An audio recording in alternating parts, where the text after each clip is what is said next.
சீமான் நமக்கு ஒரு நல்ல வாய்ப்பு தந்திருக்காரு. தயவு செய்து இளைஞர்களுக்கு கொள்கை குழப்பம் வேணாம். சீமான் யாருன்னு அப்பட்டமா தெரியிற மாரி அவரே சில விஷயங்கள செஞ்சிருக்காரு. சீமானும், அண்ணாமலையும் ஒருவருக்கொருவர் கட்டிப்பிடித்துக் கொண்டு பேசியிருக்கிறாங்க. ஒரே மேடைய பகிர்ந்திருக்கிறாங்க. நீங்க கேட்கலாம், இதுல என்னங்க தவறு இருக்கு? வரலாறு நெடுகிலும் மாற்று கருத்து உடைய தலைவர்கள் ஒருவருக்கொருவர் மேடையை பகிர்ந்தது இல்லையா? அரசியல் நாகரிகத்துடன் ஒருவருக்கொருவர் பாராட்டியது இல்லையா? அப்படின்னு கேட்கலாம். ரொம்ப நியாயமான கேள்வி. ஏன்னா, அண்ணாவும் ராஜாஜியும் கூட்டணியே வச்சிருக்கிறாங்க. பெரியாரும் ராஜாஜியும் நட்பாவே இருந்திருக்கிறாங்க. கடைசி வரை மிகச்சிறந்த நட்பாக அது இருந்தது.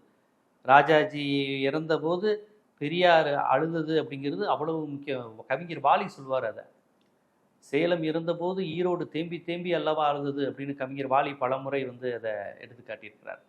ஆனால் ஒருபோதும் ராஜாஜி பெரியாரை என்னுடைய தளபதியாக பார்க்கிறேன், என்னுடைய கொள்கையின் செயல்பாட்டாளராக பார்க்கிறேன் ராஜாஜி சொல்லலை. பெரியார் ஒன்றும் என்ன எனக்கான ஆளு தான் ராஜாஜி, நம்ம கொள்கையை தான் அவர் செஞ்சுக்கிட்டு இருக்காருன்னு சொல்லலை.